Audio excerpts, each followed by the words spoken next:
further down the line with a bit more regulation around this data, things will become more standardized, and you could rely on, a single source, such as your asset manager or investment advisor, to pull all that data, because it's all,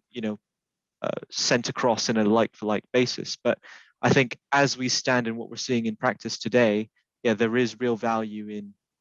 one, objective and independent reporting, and as well as that, a sort of single source of truth. And so, my recommendation there would be to,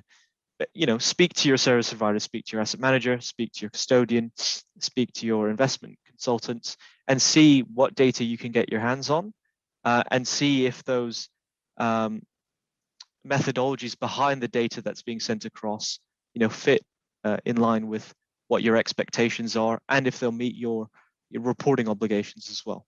Yeah, that actually probably covers what was going to be my next question, which was one for Gordon, who just sort of asked your thoughts on the absence of objective, independent ESG metrics, which would support compare and contrast exercises. And as you say, we seem to be heading towards a place where there'll be better standardization. I think just this morning, in fact, the Treasury has announced a new working group on a green taxonomy, but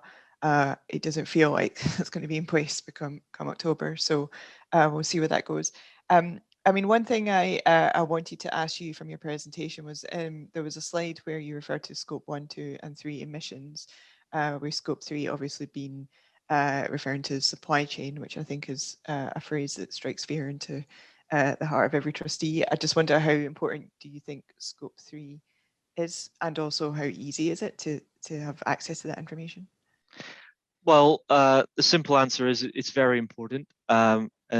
and it's also very difficult to collect. Data availability is, a key issue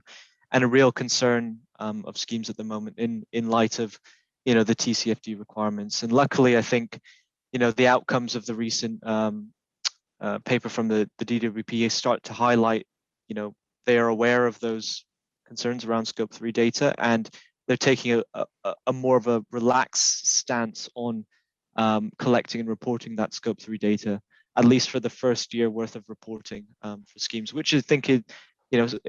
will be music to some schemes' ears, because scope 3 data does account for the majority of emissions. It depends what sector you're involved in, surely, but it covers all things throughout the supply chain, and if you're thinking about transportation of goods, if you're thinking about your financial companies within your portfolios, and what loans they give out to particular companies, and the knock-on effect that has on scope 3, it makes up a large majority of the total emissions base, but availability and reporting standards are just not 100% there yet. And what we've seen on the ground with ESG data providers is a lot of sort of estimations and modeling of scope 3 data that is going on, based off generic industry scores.